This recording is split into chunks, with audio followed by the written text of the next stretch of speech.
बिस्मिल्लाहिर्रहमानिर्रहीम। अस्सलाम वालेकुम। हम जो चैप्टर आज करने वाले हैं उसका नाम है short term decisions. Short term decisions में हमें 3 टॉपिक्स करने हैं। इसका सबसे पहला टॉपिक है रेलेवेंट कॉस्ट। रेलेवेंट कॉस्ट की जो डेफिनेशन है वो हमें बताती है कि relevant cost is a future cash flows arising as a direct consequence of a decision. यानी कि जो रेलेवेंट कॉस्ट है वो क्या है? Future cash flow. और वो अराइज किसकी वजह से हो रहा है? डिसीजन की वजह से। कोई एक फैसला लिया गया है जिसकी वजह से ये फ्यूचर कैश फ्लो अराइज हो रहा है। Now point to be noted, question mark, what is a future cash flow? Future cash flow किसे कहते हैं? फ्यूचर होने वाला, यानी अभी हुआ नहीं है, इन फ्यूचर, एक दिन बाद, 1 घंटे बाद, 2 घंटे बाद होने वाला कैश फ्लो। कैश फ्लो यानी पैसे का आना या पैसे का जाना। कैश इनफ्लो और cash outflow. Inflow into the organisation और going out of the organisation. तो अगर पैसा फिजिकली ऑर्गेनाइजेशन के अंदर आ रहा है या ऑर्गेनाइजेशन के बाहर जा रहा है, उसे हम क्या कहते हैं? Cash flow.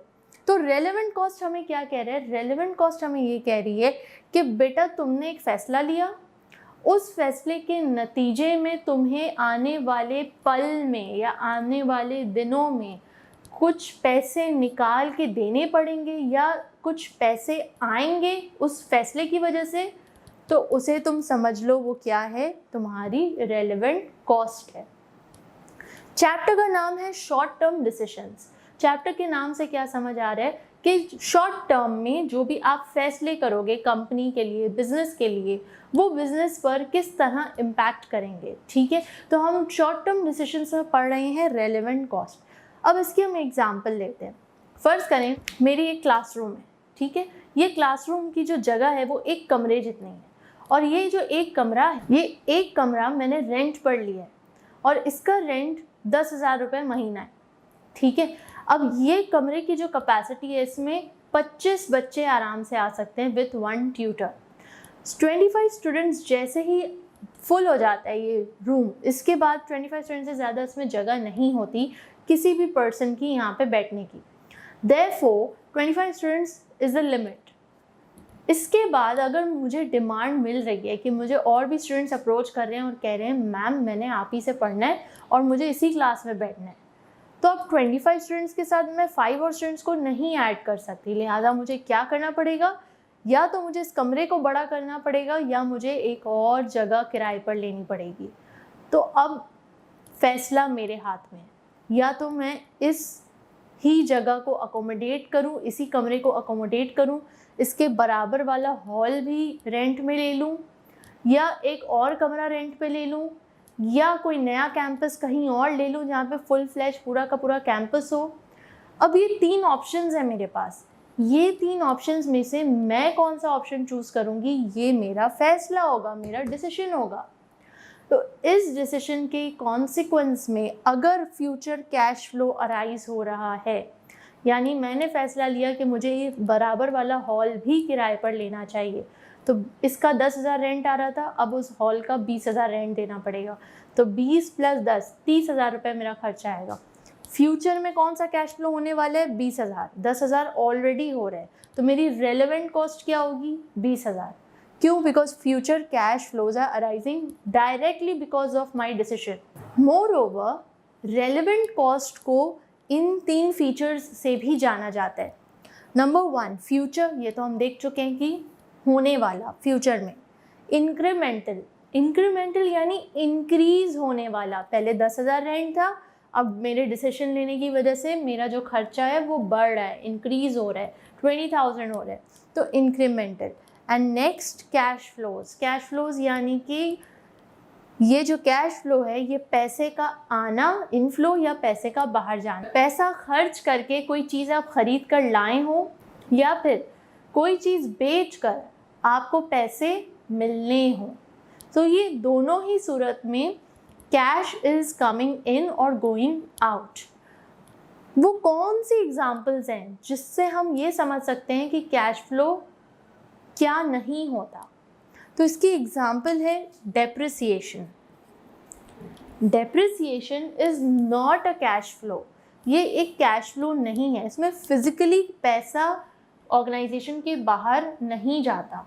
ये क्या है? ये बेसिकली हमने एक एसेट खरीदा, चाहे वो गाड़ी हो, चाहे वो मशीनरी हो, उसको हम यूज़ कर रहे हैं। अगर हम यूज़ नहीं भी कर रहे तो वो गराज में रखा हुआ है या फिर फैक्ट्री में रखा हुआ है और उसकी एक लाइफ है।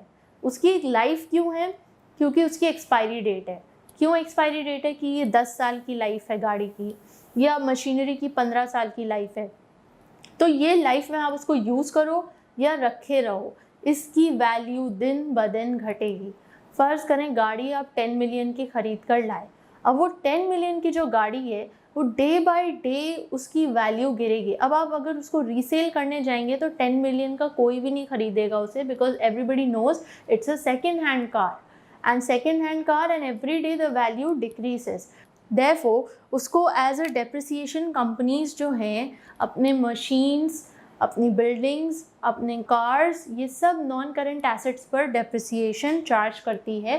तो depreciation चार्ज करने से क्या मुराद कि उनकी एसेट की जो वैल्यू है उस एसेट की वैल्यू में से depreciation लेस करते हैं, depreciation amount.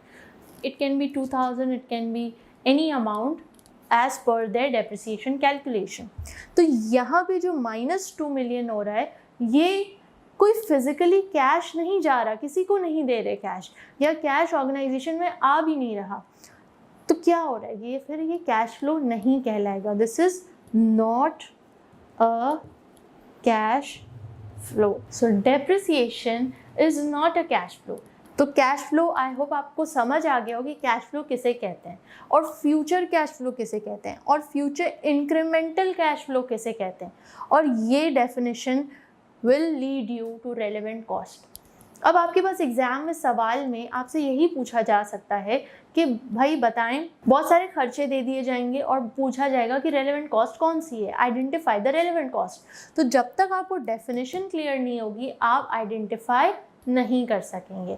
लिहाजा we will be solving examples in a while and inshallah then we will get to know how to apply this knowledge in a question. Now opportunity cost किसे कहते हैं? Value of the benefit sacrificed when one course of action is chosen in preference to an alternative. Opportunity cost किसे कहते हैं? मेरे पास 3 options थे, इस कमरे को अकोमोडेट करूँ, इसी कमरे में अकोमोडेट करूँ, कंजस्टेड कर दूँ, 25 स्टूडेंट्स की जगह 30 स्टूडेंट्स बिठा दूँ। ऑप्शन नंबर 2, बराबर वाला हॉल ले लूँ रेंट पर। ऑप्शन नंबर 3, कहीं और ऑल टुगेदर एक फ्रेश कैंपस ले लिया जाए और उसको एज एन इंस्टीट्यूट सेटअप किया जाए। 3 ऑप्शंस मेरे पास। नाउ मेरी अपॉर्चुनिटी कॉस्ट क्या है, मेरा रेलेवेंट कॉस्ट क्या है, इसको हम एक एग्जाम्पल के थ्रू समझेंगे। प्रॉफिट ऑप्शन ए से आ रहा है $80, ऑप्शन बी से आ रहा है $100 और ऑप्शन सी से आ रहा है $70। अब जो मैंने आपको ये 3 ऑप्शंस बताए कमरे के हवाले से कि यहाँ पे इस कमरे में ही अकोमोडेट कर लिया जाए, बराबर वाला हॉल ले लिया जाए या फिर एक नया कैंपस ले लिया जाए, तो इन तीनों में से सबसे पहले मैं फ़ैसला किस बेस पर करूँगी? तो मैं पहले देखूँगी कि भाई मुझे प्रॉफिट सबसे ज़्यादा कौन से फ़ैसले में मिल रहा है। तो मैंने देखा कि ऑप्शन ए में मुझे $80 का प्रॉफिट होगा, ऑप्शन बी में $100 का प्रॉफिट होगा और ऑप्शन सी में $70 का। सो ऑप्शन बी मुझे सबसे ज़्यादा मुनाफा दे रही है, therefore I will be choosing option B. Option B choose करने के नतीजे में जो भी कॉस्ट इनकर होगी उसे कहेंगे रेलेवेंट कॉस्ट। क्यों? क्योंकि इस फैसले पर जाने के लिए मुझे कोई ना कोई एक्सपेंस, कोई ना कोई खर्चा, इन्वेस्टमेंट करनी पड़ेगी, which means there is an outflow of cash.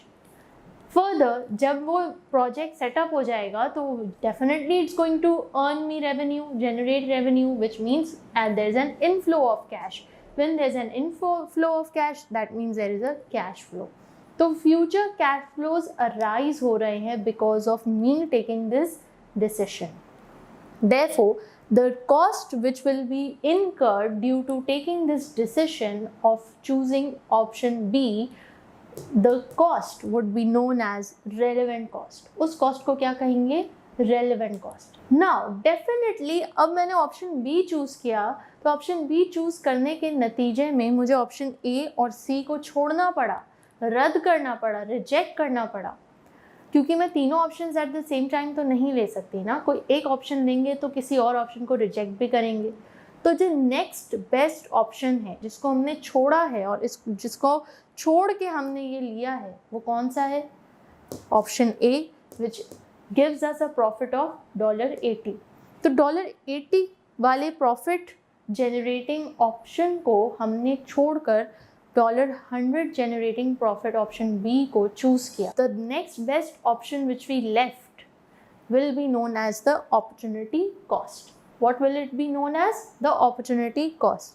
Value of the benefit sacrificed when one course of action is chosen in preference to an alternative. Alright, differential benefit किसे कहते हैं? डिफरेंशियल बेनिफिट बेसिकली हमारे पास तीन option थे, ए, B और सी। B से profit आया 100, ए से प्रॉफिट आया 80, सी से प्रॉफिट आया 70। आपने बी को चूज़ किया, बी को सिलेक्ट किया तो जो ऑप्शन को आप सिलेक्ट करेंगे उसके प्रॉफिट को आप लेंगे और उसके प्रॉफिट को आप माइनस करेंगे अपने अपॉर्चुनिटी कॉस्ट वाले ऑप्शन के प्रॉफिट से। ठीक है जी, आपने ये आपका ऑल्टरनेटिव ऑप्शन था, राइट? अगर ये ना चूज़ करते तो ये करते, तो इसके बेनिफिट से आप माइनस करेंगे। 100 - 80 will give you 20, which will become your differential benefit. All right, one thing that needs to be assumed under this topic is that variable cost जहाँ पर भी आएगी वो relevant कहलाएगी, fixed cost जहाँ पर भी आएगी वो irrelevant कहलाएगी। क्यों? क्योंकि वेरिएबल कॉस्ट रेलिवेंट इसलिए है कि अभी अगर आप फैसला करते हैं कि मुझे 25 से ज़्यादा 30 स्टूडेंट्स पढ़ाने हैं, तो अब आपको फैसला करना पड़ेगा कि इसी कमरे में, दूसरे कमरे में, 2 कमरों को मिला के, या फिर कोई इंस्टीट्यूट, या फिर ऑनलाइन सेटअप करके, व्हाटएवर। तो वेरिएबल कॉस्ट की वजह से फ्यूचर कैश फ्लो इनकर हो रहे हैं, तो देयरफॉर रेलेवेंट कॉस्ट। अब इसकी दूसरी एग्जांपल ले लेते हैं, मार्कर। आप अपनी फैक्ट्री में 500 मार्कर्स बना रहे थे, अब आपने फैसला लिया कि डिमांड बढ़ रही है मार्कर्स की, तो 1000 मार्कर्स बनाने। तो 1000 मार्कर मतलब आपको पहले आप 500 मार्कर्स बनाने के लिए रॉ मटेरियल बाय कर रहे थे, अब आपको 1000 मार्कर्स बनाने के लिए 1000 मार्कर्स के लिए रॉ मटेरियल बाय करना पड़ेगा, which will increase your future cash flows. Therefore, variable cost is your relevant cost. Moreover, fixed cost is irrelevant. Why? Because factory में आप 500 मार्कर्स बनाओ, 1000 बनाओ या एक भी मार्कर नहीं बनाओ, आपको फैक्ट्री का रेंट हर हाल में देना पड़ेगा। आप फैसला करो कि मुझे दूसरी फैक्ट्री लेनी है, आप फैसला करो मुझे उसी फैक्ट्री में 2000 मार्कर्स बनाने हैं, इट्स अप टू यू। जो भी फैसला करोगे फिक्स्ड कॉस्ट आपकी सेम रहेगी। क्या सेम रहेगी? फैक्ट्री का रेंट सेम रहेगा, उसमें कोई इजाफा नहीं होगा। देयरफॉर फिक्स कॉस्ट आपकी किसी भी डिसीजन की वजह से अगर नहीं बढ़ रही तो वो इररेलेवेंट कॉस्ट कहलाएगी। इसे कहा जाता है जनरल सिनेरियो। जनरल सिनेरियो में ये दो आपकी क्या होंगी? अजम्पशंस। ये दो क्या होंगी आपकी? अजम्पशंस। अनलेस क्वेश्चन में अगर कुछ मेंशन्ड हो कि फिक्स कॉस्ट बढ़ रही है या फिक्स कॉस्ट भी बढ़ जाएगी, समथिंग लाइक दैट, अगर कुछ क्वेश्चन में गिवन है तो फिर आपको वो ही कंसिडर करना है कि फिक्स कॉस्ट बढ़ रही है इस फैसले से, देयरफॉर रेलेवेंट कॉस्ट है।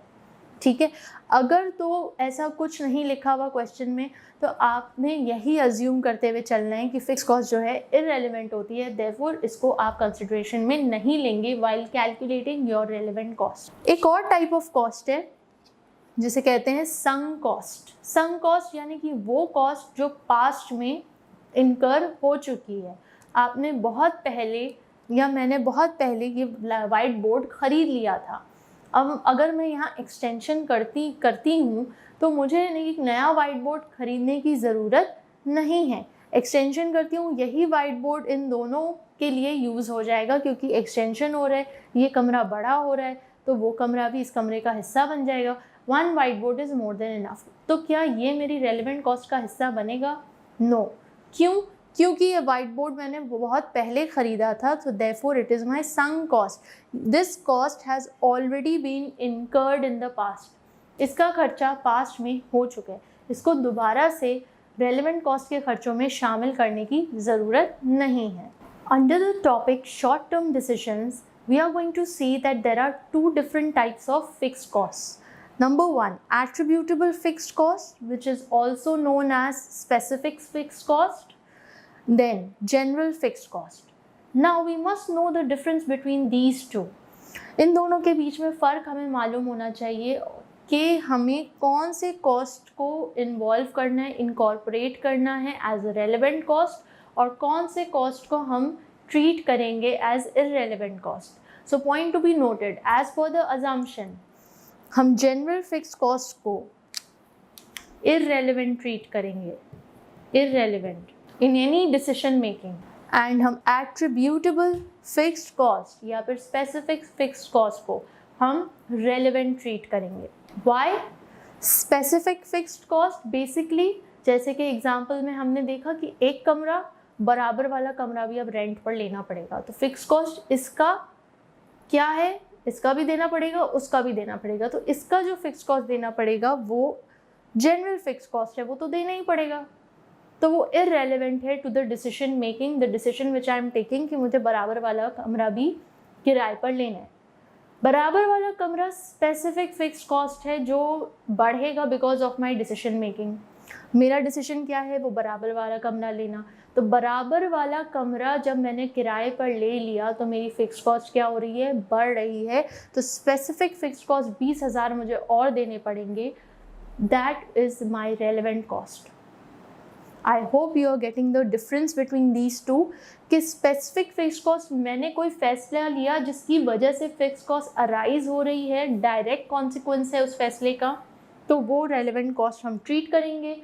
मगर अगर जनरल फिक्स कॉस्ट है जो पहले से फिक्स कॉस्ट ऑलरेडी इनकर हो रही है और आगे भी होती रहेगी, उसका फैसले से कोई फ़र्क नहीं पड़ने वाला, उस फिक्स कॉस्ट को मेरे आज के फैसले से कोई फ़र्क नहीं पड़ने वाला, लिहाजा उसको जनरल फिक्स कॉस्ट कहेंगे और वो इररेलेवेंट होगा while calculating all your relevant cost for your decision making.